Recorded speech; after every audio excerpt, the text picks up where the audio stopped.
Good morning, Thrivers. Heather Choate here, and I'm just popping in here unannounced and felt the desire to share a message with you today about an important principle that has truly transformed my own life as well as my marriage and my relationships with my family. And that is the power of gratitude. And there is scientific evidence that gratitude has incredible healing properties, physically, emotionally, mentally, and spiritually. Of all of the human emotions, gratitude is said to be one of the highest human emotions. And so I'd really like to explore this together here live and tap into this incredible power that gratitude can have to heal and to bless our lives and our marriages if we allow it. So I want to share 3 principles of gratitude and how you can apply these starting right now into your relationship to really supercharge it and to get it where you want it to be. And here's Ellie. She's sucking her thumb. So hi, Ellie. She's going to be my gratitude partner today. So the first principle of gratitude is that gratitude is a choice. Sometimes I think that we look at gratitude as just an emotion that kind of comes and goes when we feel it, right? We're feeling Thanksgiving, we're supposed to be grateful. And so, we're feeling some gratitude, or something really great happens. And so we have a feeling of appreciation, or someone says something really nice to us. So then we feel that gratitude, and it's kind of a reactionary type of emotion. But the truth is that gratitude is a choice. It is something that we can choose at any time and at any moment, regardless of the circumstances. So it is like a muscle that, even though it might be weak right now, it can be made strong through what I like to call a daily practice of gratitude. Note that I said practice because it's something that you start often and you might feel a little bit weak in, but the more you do it and the more you practice it, the better you become at it. And so in my own life, when my family 4 years ago was facing some incredible challenges and difficulties, some really severe trials, I found that shifting my focus to gratitude gave me the strength to keep going.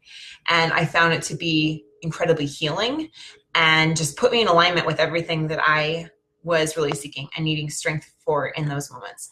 And I started using this with my children as well and encouraging them to have more gratitude in their lives. And that when we had a hard day or a challenging circumstance, to find the thing that we would be grateful for. Okay, so we were practicing this for a little while. And one morning I got up early because I was giving a talk in my church. And I was getting ready and I wanted everything to go so smooth and so perfect. So I got up early before the kids woke up, wanting to get myself all prepared and practice through my speech, my talk.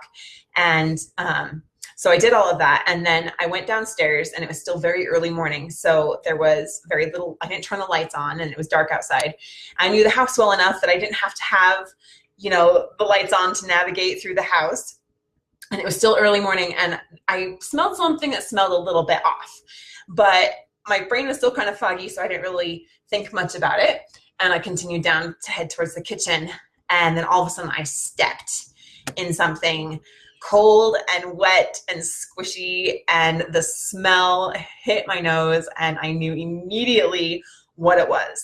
Our dog had gotten sick over the night and I had just stepped into the diarrhea mess that she had left for us on the tile floor.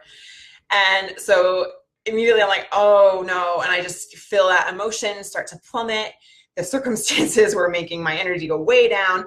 Here I thought I had everything sewed together, and now I just had stepped into this mess. So I hobbled over to the bathroom, like with one foot up, trying not to get it all over the rest of the house, and cleaned it up. And I do not have a very strong stomach. I've got kind of a weak stomach, which doesn't serve me being a mom or a pet owner. So as I'm cleaning this mess up, I start to gag and I start to make a lot of noise, and my mascara starts running because my eyes are just watering. And this wakes my children up and they start to come down the stairs. And so I see them, I'm like, okay, stop, stay right there. Don't come down any further. Just wait right there. And so I'm cleaning this up and I'm just thinking, oh my goodness, this whole day is ruined. Everything I was trying to do, I just feel like, what's the point? I can never, I don't know, everything's just so crazy. And so I decided, let's practice some gratitude right now, because I knew I needed to change my energy around. I knew I needed to shift my focus so I could be back in a good state to do the best that I could for my responsibilities that day of giving a talk and being a good wife and mother that I want to be. And so I asked my kids, I was like, okay, what can we be grateful for about this? Let's think of something. Surely there's something that we can be grateful for about this. And so then my son, Chance, he was 9 at the time, he said, well, we can be grateful that it happened on the tile and not the carpet. I'm like, yeah, okay, that's good. Yes, I am grateful for that. This would be a lot worse if it happened on the carpet. And so then I keep cleaning it up and I'm like, okay, what else? We've got a good thing going here. What else can we be grateful for?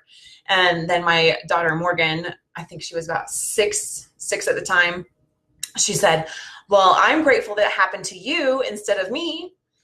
And I just had to laugh. I thought that was so precious. And so, that's just a little silly example of the daily things that happen in our lives that don't go the way we want them to.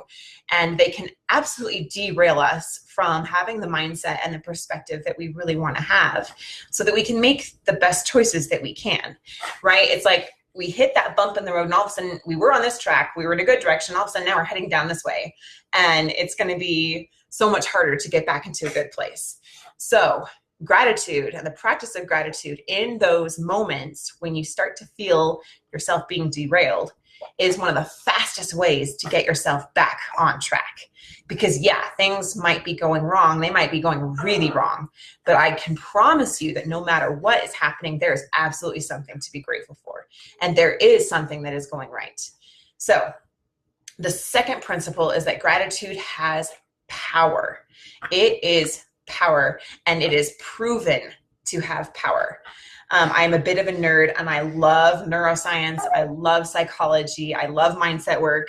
And the neuroscience has proven that our brains are actually hardwired to focus on everything that is going wrong in our lives. Okay. And this is something that we inherited from our ancestors thousands of years ago.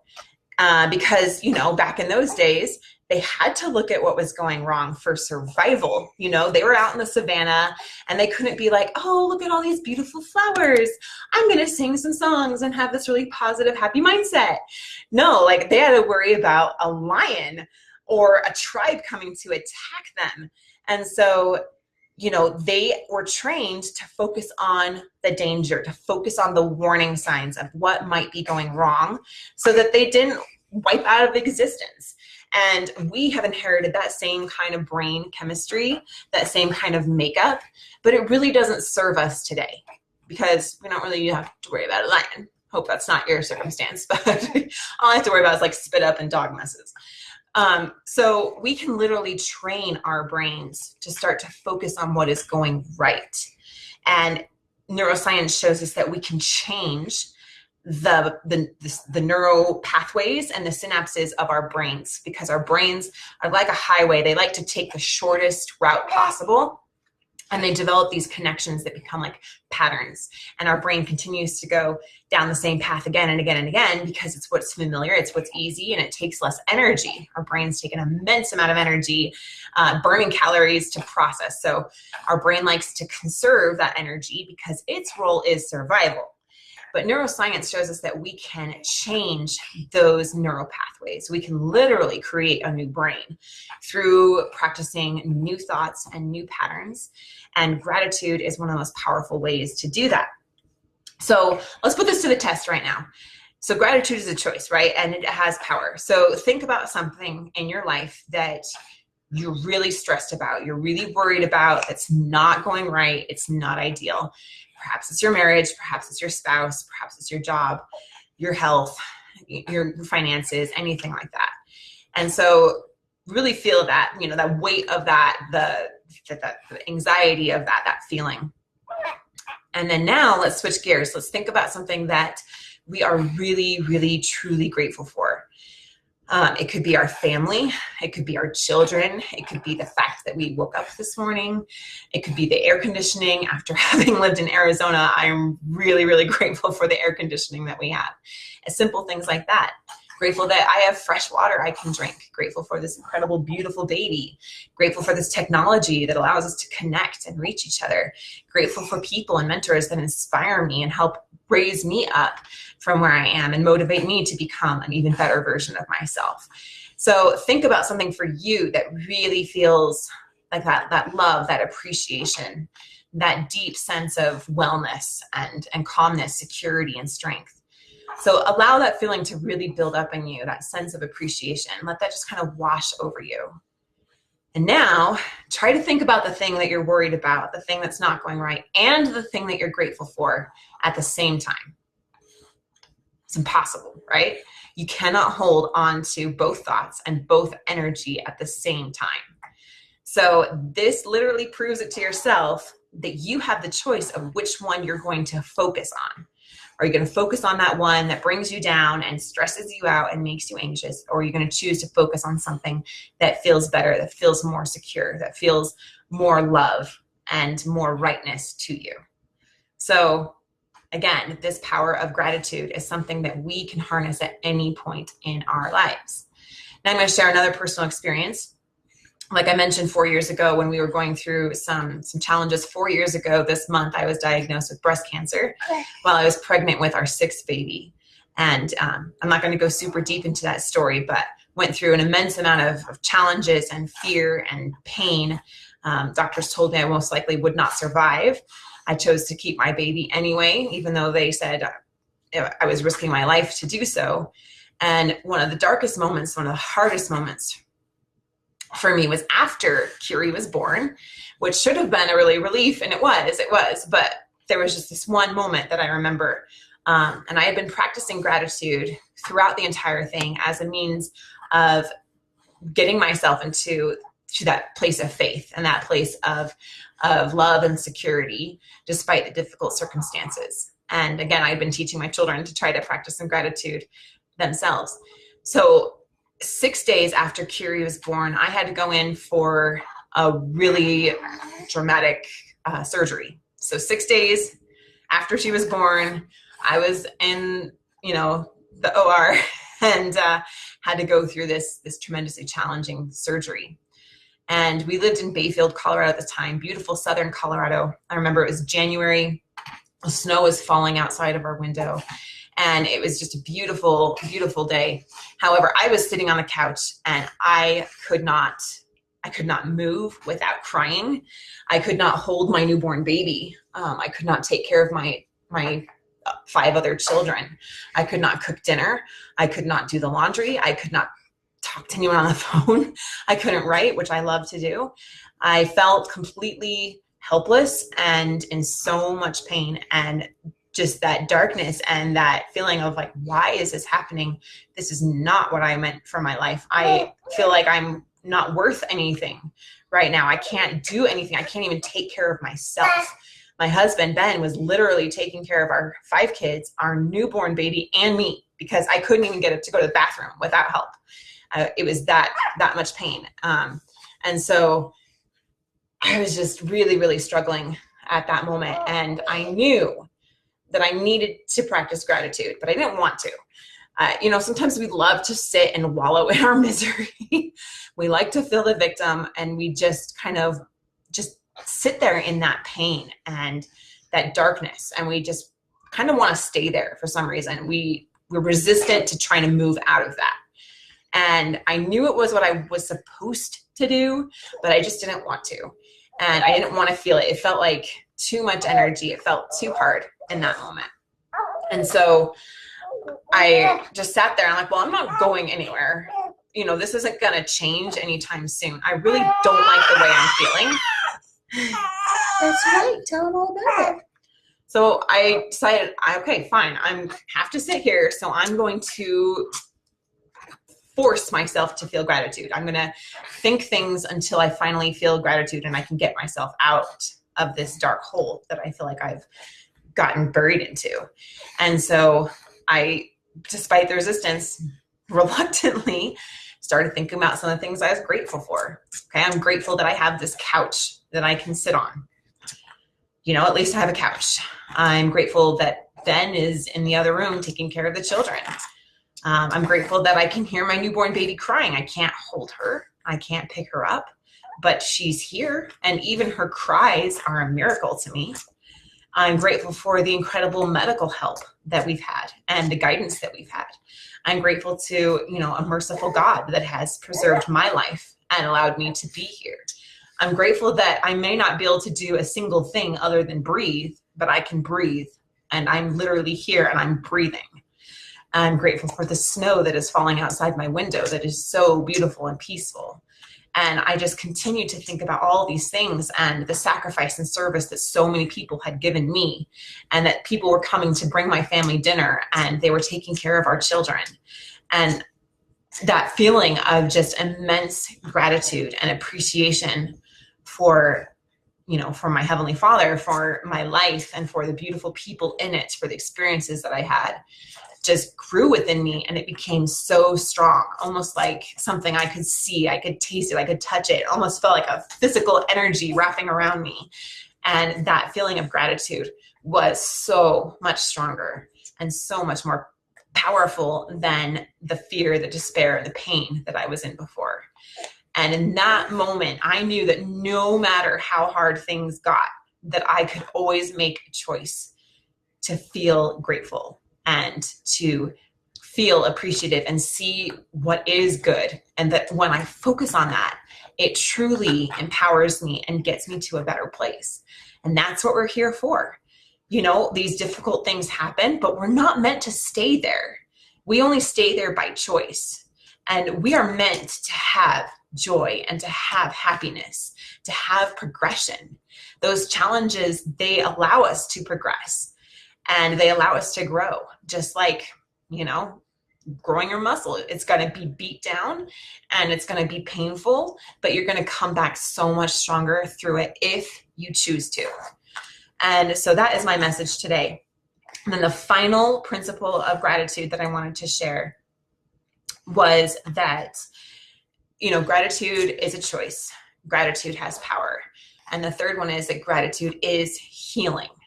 It can heal our hearts emotionally and physically. There's a professor, Dr. Paul Mills. He is a professor of medicine at the University of California in San Diego School of Medicine. And this Dr. Mills, he specializes in studying disease processes, and he researched specifically behaviors and emotions and how they affect us physically and our ability to heal from physical disease. And so he was curious about this idea of studying gratitude and what effect it might have. So he did a study, and he recruited 186 men and women who had, the average age was 66, and they had all had some damage done to their heart, whether it was a heart attack, some kind of heart disease, sustained high blood pressure through the years, or even an infection to the heart itself. And then he had each of these participants, they filled out a questionnaire, and they rated how grateful they felt for the people, the places, and the things in their lives. And what Dr. Mills found was that the more grateful people were, the healthier that they were, the faster that their hearts healed. And they had less depressed moods. He says they slept better and they even had more energy. Because gratitude, according to him, it reduces stress, right? We're all so stressed. That's like the vogue word. I'm so stressed. But that's not where we want to stay, right? So that gratitude reduces stress, and that's obviously a huge factor in heart disease. So really taking time to let that feeling of gratitude to wash over you and to feel that deep appreciation for so many of the wonderful things in your life, even in your marriage. You can find them. I promise you that they are there. That really helps us to manage and to cope, and it heals our hearts. It gives us healthier physical hearts and healthier emotional hearts. And with that, then we have the strength to move forward in the direction that we want. So gratitude, it truly is empowering. One little final thought that I'm going to take from the Bible here is the story of the loaves and the fishes. And I think this is a really interesting story because if you note the way that the Savior, Jesus Christ, used gratitude, I think there's a powerful lesson to learn here. Okay, so he was traveling in the wilderness for 3 days, and more than 4,000 people were following him. They wanted to hear his message, and for many of them, they did not eat. And so Jesus had compassion on them, but his disciples were wondering, how are we going to feed so many? They said, whence should we have so much bread in the wilderness as to fill so great a multitude? And so these disciples, like many of us, they saw what was lacking. They only looked at the problems. They saw that there was this huge amount of people and a severe lack of food, right? And that's what we so often do, is we focus on what is lacking and what is not going right. But then Jesus saith unto them, how many loaves have ye? And the disciples said, 7, and a few little fishes. And Jesus commanded the multitude to sit down on the ground. And he took the 7 loaves and fishes and gave thanks, and brake them, and then gave to his disciples, and then the disciples to the multitude. So did you catch the pattern there? That Jesus took the loaves and the fishes, and then he gave thanks. Then he brake it, and he gave to the disciples, and the disciples to the multitude. So the Savior, he gave thanks for what they already had. He was grateful for what they had right then, which was only 7 loaves.